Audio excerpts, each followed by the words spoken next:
Welcome to a rainy day at the Museum of Zoology. My name is Kate and I'm a PhD student here at the museum, and I'll be your tour guide today.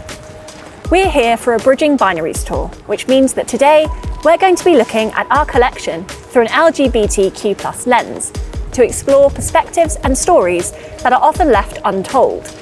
The tours aim to celebrate our community and to acknowledge the existence and contributions of LGBTQ+ individuals throughout history.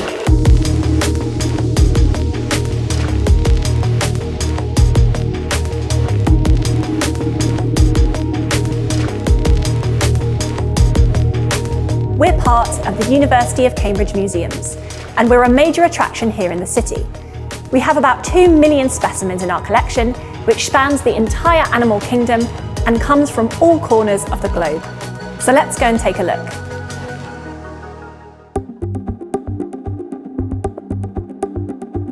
The perfect place to start our tour is of course here in our whale hall, because next to us we have hanging a fin whale.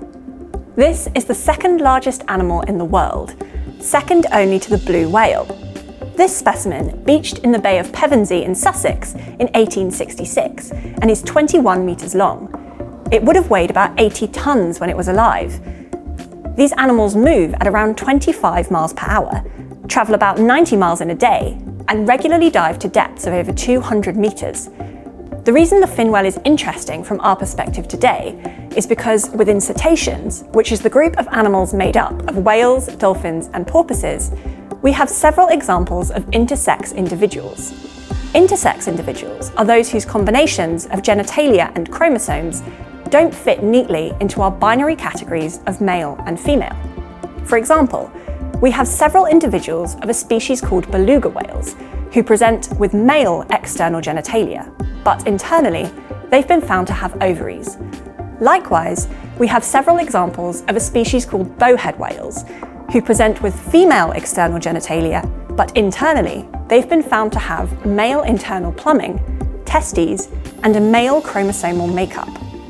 Similarly, we have examples of striped dolphins who present with female external genitalia, but have internal male plumbing.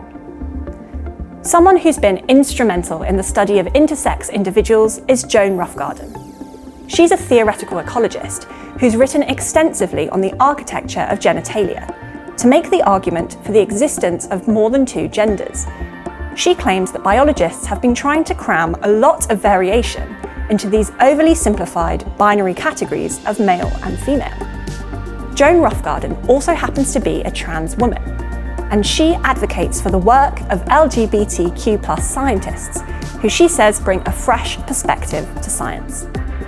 Before we head into the galleries, I'd like to leave you with a quote from the sociologist Professor Eric Anderson, who says, "Animals don't do sexual identity, they just do sex." Now we're going to head into our public galleries to explore 3 more stories.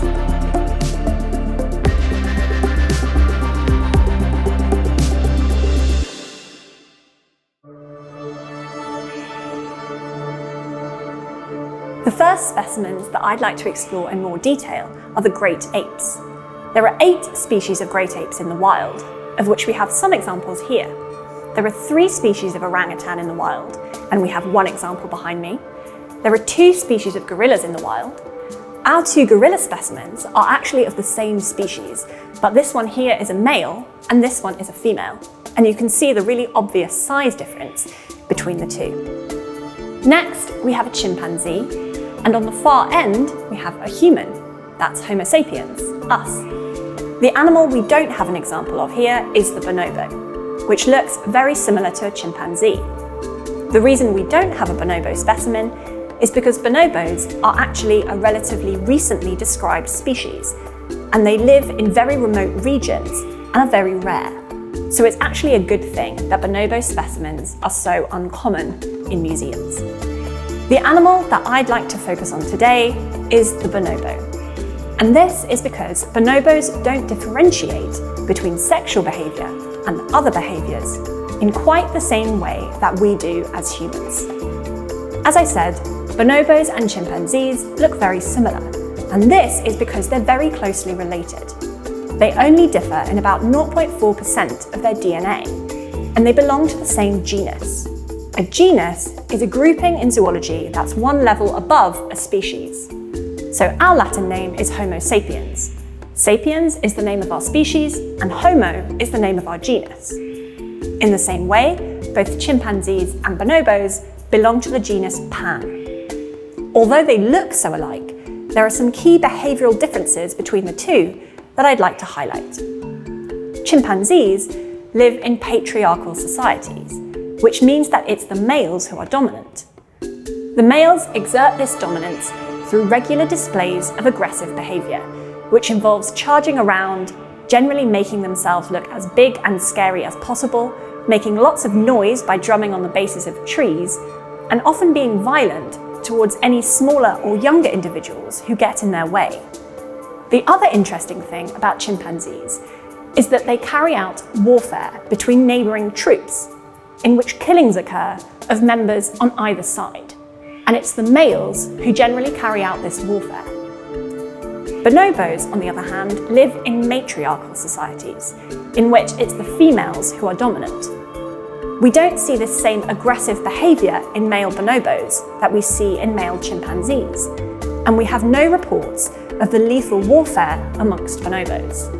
By contrast, bonobos use sex in much the same way that we as humans use a handshake. Bonobos have sex multiple times a day, sometimes multiple times an hour, and they don't discriminate on the basis of an individual's age or sex. Sex has a very important role in bonobo society. It's used to diffuse tension, to avoid conflict, increase bonding between individuals, and generally keep the peace, in addition to its traditional role for reproduction. The term for female-female bonobo sex is Gigi rubbing. Several primatologists actually believe that the location and shape of female bonobo genitalia has evolved for the benefit of this interaction, and we can see that female bonobos derive sexual pleasure from Gigi rubbing, from their vocalizations and facial expressions. The term for male-male bonobo sex is penis fencing, and this is often used to reduce tensions in much the same way as Gigi rubbing. Now, there's a whole variety of terms and positions in bonobo sex, of which these are just two examples. These behaviours are often referred to as homosexual behaviour, but of course, this is a loaded human term. For bonobos, these behaviours don't define their sexual identity in any meaningful way, as they might do for us as humans. For bonobos, sex is just another part of bonobo life. Now we're going to move over to our giraffe specimen.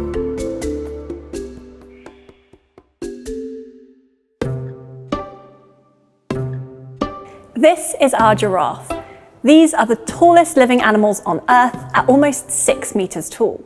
They're social animals, and they live in ever-changing open groups. But these are sex segregated, which means that the males tend to group together and the females tend to group together. Giraffes are often described as the gayest animals in the animal kingdom. And this is because homosexual behaviour has been observed in the wild in both male and female giraffes. This behaviour takes two main forms. The first is mounting, which is when one individual mounts another from behind. The other is necking. Necking is an interaction that generally takes place between two male giraffes. They stand side by side, facing opposite directions, and they rub up against each other, lean against each other, licking and sniffing each other, and becoming visibly sexually aroused. These necking sessions can last for up to an hour. Necking is often followed by mounting, and one study found that 94% of all observed mountings in the wild took place between pairs of males, and 1% of all observed mountings were between females. Someone we have to mention when talking about giraffe behaviour is Anne Innisdarg. She's known as the Jane Goodall of giraffes and is a pioneer in the study of animal behaviour. She was the first scientist to observe the homosexual behaviour of giraffes in the wild, and she recorded over 400 hours of observations of giraffes in the wild, and she did this in the 1950s, which meant that she experienced a great deal of opposition to her work. Firstly, because she was a young female scientist, so many people thought that she shouldn't be out in the field doing science at all. And secondly, because a lot of people thought that the observations she was making were inappropriate. especially for a young woman. She's gone on to use her research to advocate for LGBTQ+ rights, and this is because a common homophobic argument is that homosexual behaviour isn't natural because it isn't seen in the natural world. Of course, LGBTQ+ people don't have to look to the natural world to justify their sexual identity, but it is nonetheless powerful to be able to use this research as a counter to these homophobic arguments. Giraffes are now just one of a growing list of species, now over 450, in which homosexual behaviour has been observed. And these animals range from dragonflies to sheep to swans. Now we're going to move on to our final stop, which is our emperor penguin. This is our emperor penguin specimen.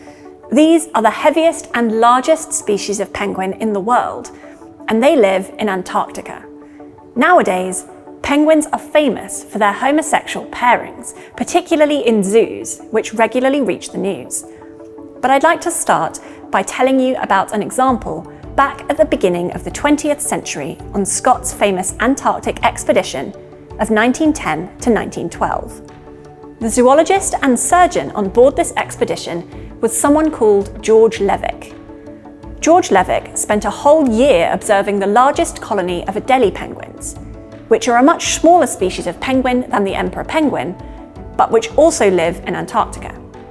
George Levick remains the only person to have observed a complete breeding season for this penguin. What he observed was a lot of male-male sexual behaviour in the form of mounting, sex, and courtship.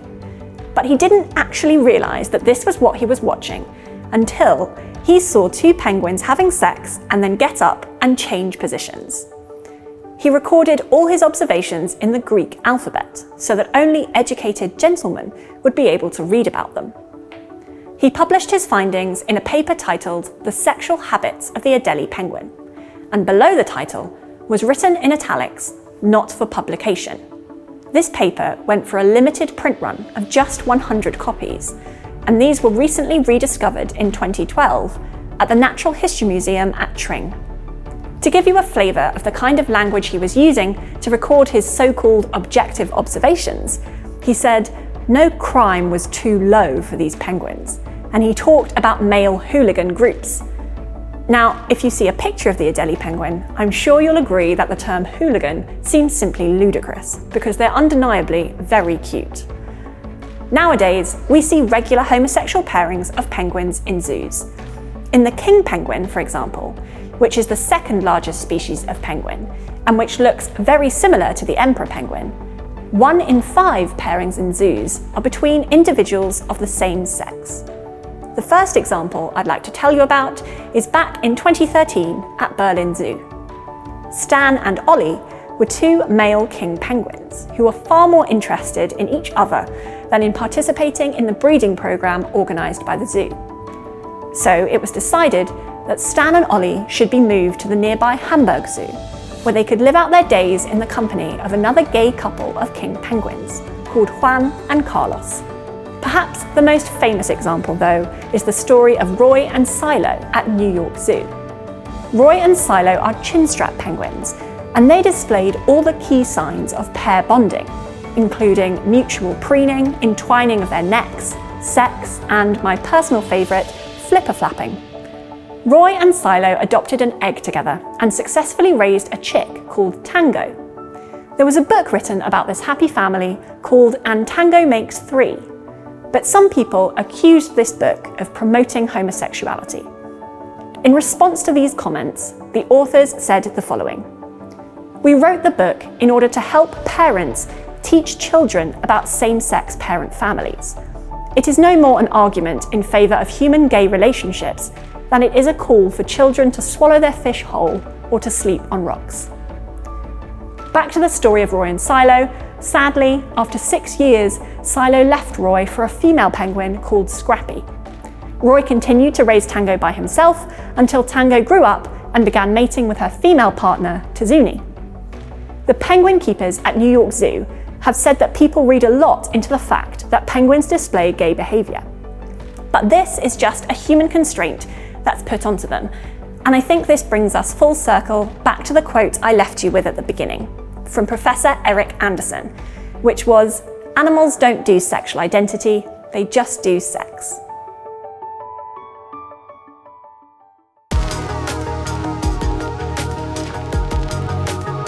This brings us to the end of the Bridging Binaries tour of the Museum of Zoology. Thank you very much for listening. I do hope you enjoyed it and that you learned something new. And do come and pay us a visit in person next time you're in Cambridge.